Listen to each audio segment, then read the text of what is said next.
Olá, meus amigos, um dia de muita paz para todos nós. Hoje, exatamente 13 de junho de 2022, estamos nós reunidos para estudarmos a obra Revista Espírita. Nós estamos exatamente no mês de junho de 1860. Esse trabalho é conduzido pelas nossas queridas amigas Aramita e Carla. Vamos então elevar o nosso pensamento, agradecer a Deus, nosso Pai, agradecer a Jesus, o amor de nossa vida, e aos amigos espirituais aqui presentes que conduzem o nosso trabalho sempre com tanto carinho, paciência para com todos nós. Nós te agradecemos, amado Mestre, te pedimos a permissão e a inspiração de que todos nós necessitamos para uma melhor compreensão da obra Revista Espírita. Graça te damos e é em teu nome que todos nós aqui nos encontramos.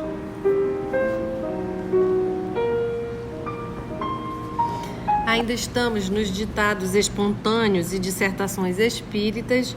Hoje nós vamos fazer a leitura de mais 2 ditados espontâneos do mesmo espírito familiar, que é o Jorge.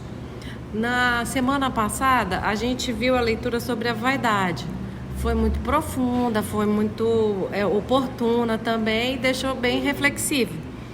Nessas 2 outras mensagens, a gente já vai começar com o comentário do Allan Kardec, porque elas têm um cunho um pouco depressivo. Então ele vai chamar a atenção que, apesar da profundidade e da elevação da mensagem, ela deixa esse ar assim. Então, para não causar confusão, a gente acha melhor começar com a observação de Kardec, na página seguinte, ao final das 2.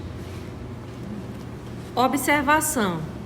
Estas 2 comunicações encerram incontestavelmente belíssimos pensamentos e imagens de grande elevação, mas nos parecem escritas sob o império de ideias um pouco sombrias e um tanto misantrópicas. Misantropo é a pessoa que tem repulso ou aversão ao convívio social, melancólico, triste, sombrio. Disse-ia haver nelas a expressão de um coração ulcerado, ferido. O espírito que as ditou faleceu há poucos anos. Em vida, era amigo do médium, do qual, após a morte, se tornou o gênio familiar. Era um pintor de talento, cuja vida tinha sido calma e muito despreocupada. Mas quem sabe se teria sido o mesmo na existência anterior? Seja como for, todas as suas comunicações atestam muita profundeza e sabedoria. Poderiam pensar que fossem um reflexo do caráter do médium. A senhora Lesch é incontestavelmente uma mulher muito séria e acima do vulgo, do comum, sob muitos aspectos. E é isso, sem dúvida, a abstração feita à sua faculdade mediúnica, que lhe granjeia a simpatia dos espíritos bons. Mas a comunicação seguinte, obtida na sociedade, prova que pode receber outras de caráter muito variado. Então, vamos às mensagens do Jorge. A miséria humana. A miséria humana não está na incerteza dos acontecimentos que ora nos elevam, ora nos precipitam. Reside inteira no coração ávido e insaciável. Ávido é que deseja muito, ganancioso. E insaciável é que não se farta com nada. Então, é isso que é a miséria humana. Nada me chega, nada me basta. Sempre desejando, desejando. Reside inteira no coração ávido e insaciável, que incessantemente aspira a receber, que se lamenta da secura de outrem e jamais se lembra da própria aridez. Então, isso fala muito da gente mesmo quando a gente olha o cisco no olho do outro e não vê a trave no nosso, né? É interessante, se lamenta da secura de outro e jamais se lembra da própria aridez. A terra dele está seca, seca, seca e fala da terra alheia, né? Qualquer semelhança. Essa secura aí não é de número 38 não, né? Nem 36. Essa desgraça de aspirar a mais alto que a si mesmo, essa desgraça de não poder satisfazer-se com as mais caras alegrias, essa desgraça, digo eu, constitui a miséria humana. E é bem oportuna essa colocação, porque em dias de rede social, parece que é pior ainda, né? Todo mundo é mais feliz do que eu, porque as postagens são maravilhosas, viagens, vida feliz, alegre, e a gente, poxa... Conhece a história, né? Poxa, eu tô aqui tão assim, né? Então parece que é tão injusto comigo. Então, cuidado, né? Isso é um alerta para essa insaciedade. Que importa o cérebro? Que importam as mais brilhantes faculdades, se elas são sempre ensombradas pelo desejo amargo e insaciável que algo lhe escapa sem cessar? Então, já comparação. Você tá bem, você é inteligente, você é bonito, mas tem sempre alguém melhor. Alguém tá na frente, eu tô perdendo alguma coisa, eu não tô bem, eu não sou tudo de bom. Tá faltando, né? Então tem sempre aquela angústia, aquela ansiedade, aquela falta. E isso é bem interessante porque as pesquisas fizeram pesquisas que na década de 80 o nível de vida do americano médio era melhor do que na década de 70. Mas estava todo mundo igual. Aí a pesquisa dizia assim, você queria ter a sua vida agora, do jeito que está, e o seu vizinho ter um pouco igual que você, ou você queria ter na época de 70, que tinha menos, mas o seu vizinho tinha menos que você ainda. Adivinha o que mais de 80% respondeu? A segunda opção. Então, é isso bem que a Carla falou, né? A rede social faz a gente ficar se comparando. E a comparação, às vezes, leva a um desejo de que eu tenha e o que o meu vizinho não tenha. Para poder eu me sentir bem. Né? Mas é tudo. Orgulho, né? Orgulho e vaidade. Exatamente. Mais ainda, né? Eu acho que a gente nunca nem saiu disso, né? Sempre foi assim, né? Sempre foi assim. A sombra flutua junto ao corpo e a felicidade flutua junto à alma. Para ela, inatingível. Não deveis, entretanto, nem vos lamentar, nem maldizer a sorte, porque essa sombra, essa felicidade, fugidia, efêmera, breve, imóvel como a onda, pelo ardor e pela angústia que deposita no coração, dá-nos a prova da divindade aprisionada na humanidade. Amai, pois, a dor e a sua poesia vivificante, que faz vibrar vossos espíritos pela lembrança da pátria eterna. Então, aqui é a observação que o Kardec faz. Nada de amai, pois, a dor e sua poesia vivificante. Afinal, o próprio Cristo nos disse, tende ânimo. O mundo tem suas dores, mas eu venci. Então, tende bom ânimo, porque é o que se nos espera, né? Ninguém foi criado para isso. Não é para sofrer. O coração humano é um cálice repleto de lágrimas, mas vem a aurora e beberá a água de vossos corações. Para vós, ela será a vida que deslumbrará vossos olhos, enceguecidos pela obscuridade da prisão carnal. Coragem, cada dia é uma libertação. Marchai na dolorosa senda, marchai, acompanhando com o olhar a maravilhosa estrela da esperança. Georges, espírito familiar. Isso me lembrou o capítulo 5 do Evangelho segundo o Espiritismo, no item 24, quando ele fala da desgraça real, né? E aí ele fala, né, que não é o fogão sem lume, não é a riqueza. E ele acaba dizendo que a verdadeira desgraça está mais na consequência de um fato do que no próprio fato. Então, às vezes, o que a gente pensa que é uma alegria é uma desgraça. E o que a gente pensa que é uma desgraça, na realidade, é uma alegria, é uma forma de evolução e de aprimoramento. Não se esqueça da observação de Kardec. A segunda mensagem desse espírito é a tristeza e o pesar pela senhora... Mas eu achei muito lúcida a fala dele, sabia? Eu concordo também, né? Como ele disse, é de uma profundidade, mas esse amor à tristeza, a sombrio, eu já discordo um pouquinho. Porque ele diz que é para amar a dor. Amai, pois, a dor e sua poesia vivificante, que faz vibrar vossos espíritos pela lembrança da pátria eterna. É só essa pequena... Até porque a dor, ela é educativa, né? Eu até entendo a fala desse espírito, sabe? Quantas vezes é a enfermidade que nos traz de volta a reta que nós estávamos fugindo, né? Estamos fugindo. E a dor vai e traz a gente, como eu disse, olha, ame a dor. Ou seja, cara, a dor te fez muito bem. Muito bem. Então não te revolte contra ela, né? Não te revolte contra a dor. Mas é interessante fazer... Eu penso que é interessante fazer essa anotação do ponto de vista da depressão, do desânimo, né? Então, entrega, assim, né? Da entrega. E não nesse ponto que tu falas, é ótimo. Beleza, eu sofri uma dor, eu tenho que pensar realmente o que ela me traz, o que ela faz, o que ela quer me dizer. Mas não no sentido de me entregar a ela e esperar. Então, eu acho importante fazer essa pontuação. A tristeza e o pesar.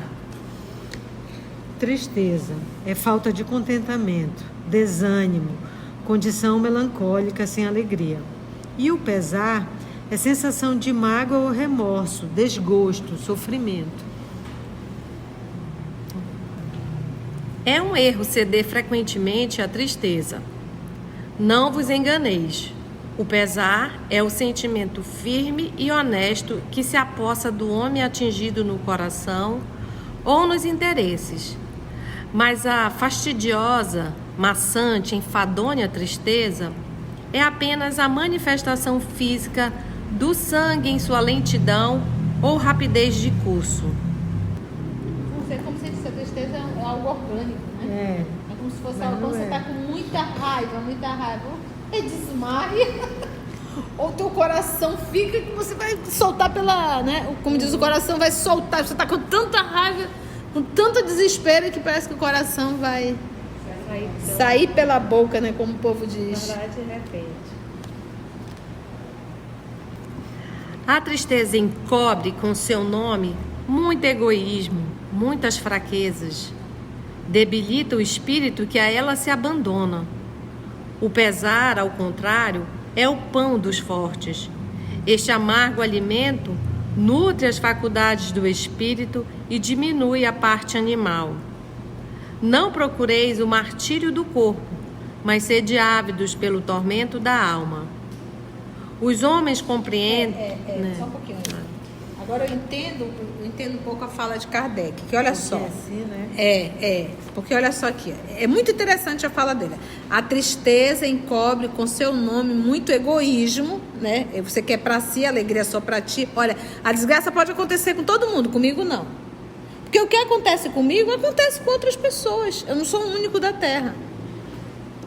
E muitas fraquezas. Debilita o espírito que a ela se abandona, né? O pesar, ao contrário, é o pão dos fortes. Este amargo alimento nutre as faculdades do espírito e diminui a parte animal. Então é aquilo. A enfermidade física, essa dor, ela vai diminuindo a minha condição animal. Eu sou obrigado quase sempre a viver um pouco mais a vida espiritual. E entender que o corpo físico não é tudo que eu imaginei que fosse. Viver a vida animal, comer, beber, dormir e procriar. Quantos de nós não vivemos só a vida animal? Que a abelha trabalha, o cachorro trabalha, o gato trabalha. A minha gata passa a noite caçando bichinho lá em casa. Ela não está trabalhando? Tá. O Bob Marley ou Simba passa a noite vigiando se vai aparecer alguém por lá, que eles ficam latindo. Então, os animais trabalham, os animais dormem, os animais comem, os animais procriam. Essa é a vida animal. Então, isso diminui a parte animal. Não procurei, mas você não vê um animal fazendo uma oração, né? Dizendo, não, come você, pode deixar que eu, né? Eu vou ficar sem me alimentar, né? Para que você possa comer. Você não vê isso no reino animal. Corre, que pega primeiro é o que devora, né? Este amargo alimento nutre as faculdades do espírito, diminui a parte. Não procureis os martírios do corpo. Não procureis o martírio do corpo, mas sede ávidos pelo tormento da alma. Então, o que a gente aprende no Livro dos Espíritos? Aí vem o professor Allan Kardec. Que a dor é o último recurso. Então, aqui o Kardec fala, nós não precisamos sentir dor para evoluir. A dor é o último recurso. Quando vem o sofrimento, é porque o papai já tentou vários caminhos e nós não ouvimos. Aí vem quem? A dor. É a famosa história do pastor com a sua ovelha, a ovelha desgarrada. O que ele faz? Ele chama. Ela não vem, ele solta o cachorro traz a ovelha no dente. Ela foge de novo, o que o pastor faz? Quebra as patinhas da ovelha. Mas aí ele abandona? Não, ele traz carregado no ombro. Então olha só os recursos. Então a dor, ela não é o tema central do aprimoramento. A dor foi o último recurso. Qual é o tema central? Nós aqui não estamos aprendendo? Estamos. Podemos sair daqui e praticar? Podemos. E devemos. Iremos mudar o curso da nossa história? E como? Quantos já não mudamos, né? Quantos já não mudamos? Nossa! Quantos já não mudamos? E aí é um contraponto, porque ele diz, sede ávidos pelo tormento da alma. Deseje muito sofrer, não. Por isso que Kardec diz, olha... Ele fala legal, mas menos. Tem pontos excelentes, realmente. Pra te ver como Kardec era... Minucioso, detalhista, exatamente. Os homens compreendem que devem mover suas pernas e braços para manter a vida do corpo, mas não compreendem que devem sofrer para exercitar as faculdades morais. Aí é que tá. Né? A felicidade ou apenas a alegria são hóspedes tão passageiros da humanidade que não podeis, sem ser por elas esmagados, suportar sua presença, por mais leve que seja. Fostes feitos para sofrer e sonhar incessantemente com a felicidade, porquanto sois aves sem asas, chumbadas ao solo, que olhais o céu e desejais o espaço. Georges, Espírito Familiar. Pesado. Aí por isso que é bonito, mas é sombrio, né? Então, assim, é uma leve... Um bom desconto. Uma leve penugem sombria aqui, meio depressiva, né? Mas é bem leve. Então aí vem a observação de Kardec, e essas foram as mensagens recebidas pela senhora Leske, pelo médium pelo espírito Jorge. E aí ele faz a observação que ela é uma médium acima da média, né, do comum, e que agora ela vai receber uma outra mensagem de um outro nível de espírito para ver como ela é completa, né? Assim. Ele também fazendo a análise da médium. Porque podia ser uma linha de pensamento do médium, né? Totalmente dela. Né? Esse deve ser o comportamento dos dirigentes de reuniões mediúnicas. Avaliar, né? Não só a comunicação, mas a própria condição do médium. Se o médium está sempre dando o mesmo tipo de comunicação, isso quer dizer que é do próprio médium. E quando se diz o mesmo tipo de comunicação, é sempre o mesmo tema central. Então, sempre aqui fazendo uma reverência à dor, ao sofrimento, à dificuldade, sempre em torno disso, aí desconfie, né? E esse espírito foi amigo dela e agora é espírito familiar. Espírito familiar. Por isso que a revista é considerada o laboratório, né, dele. A fantasia, médium Senhora Leske. Queres que te fale da fantasia? Ela foi minha rainha, minha dona, minha escrava. Uma pausa para falar desse espírito, o Alfred de Musset, que ele nasceu em Paris em dezembro de 1810, desencarnou em Paris também em maio de 1857, aos 46 anos. Poeta, novelista e dramaturgo francês. Um dos expoentes mais conhecidos do período literário conhecido como romantismo.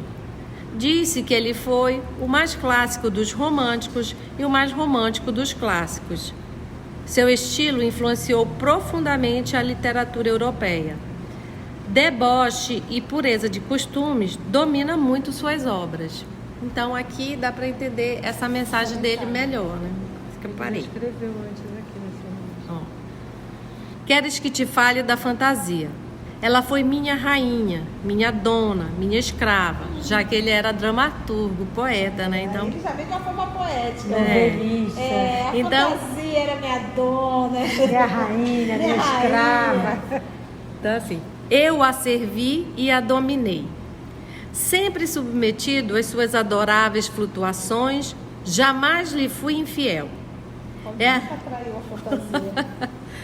É ainda ela quem me impele a falar de outra coisa, da facilidade com que o coração carrega dois amores, facilidade desprezada e muito censurada.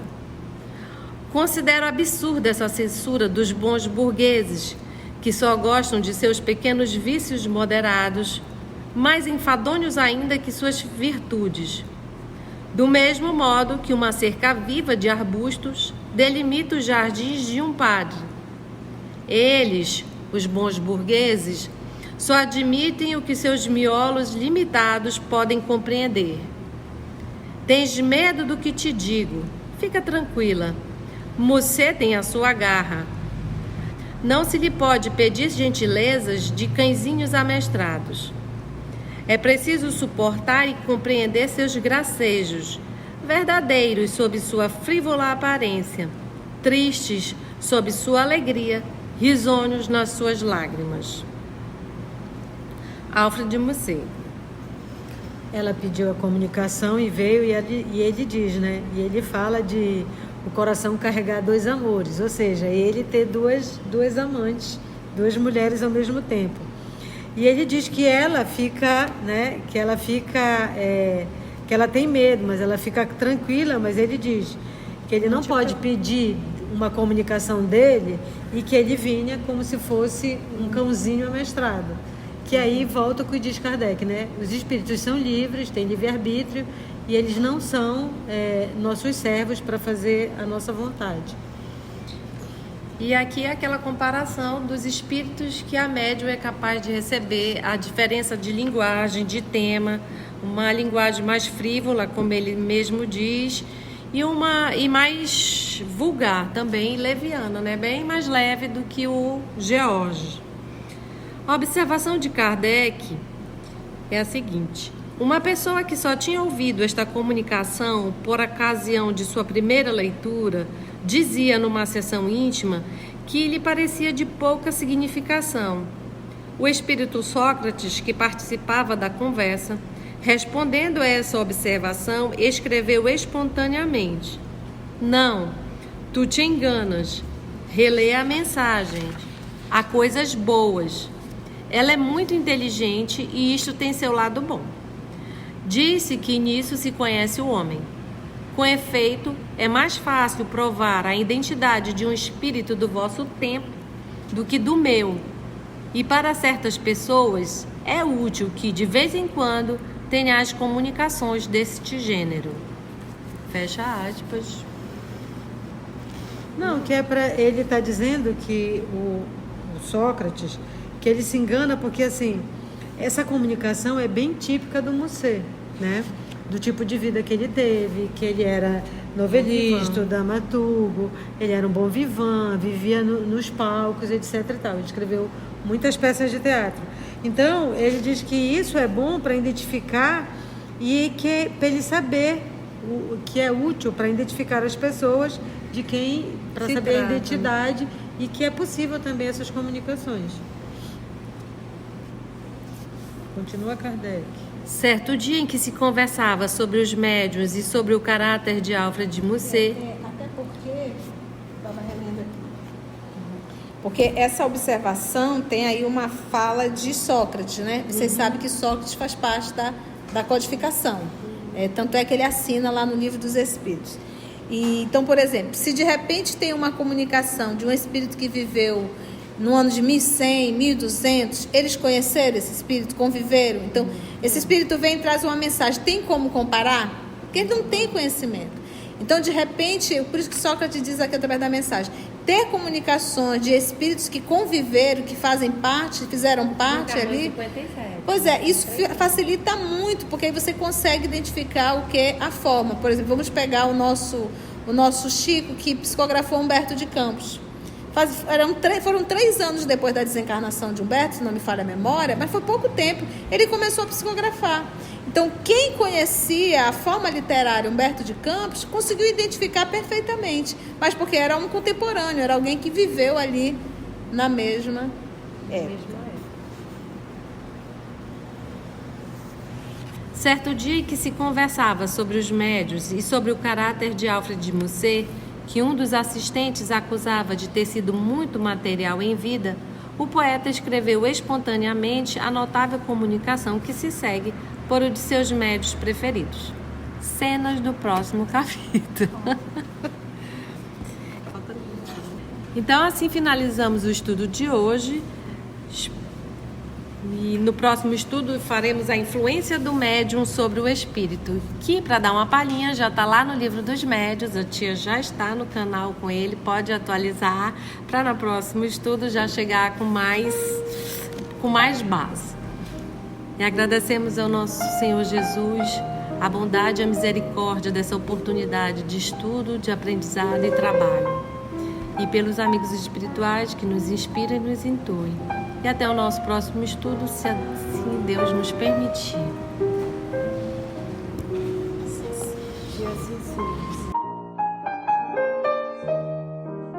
O trabalho do Cristo, ele é sempre coletivo, ele não é individual, não está centralizado sobre a cabeça de um. Somos o EOS, esse grupo que Jesus foi construindo ao longo dos anos. E estamos nós aqui estudando e tendo a alegria de poder compartilhar com todos vocês.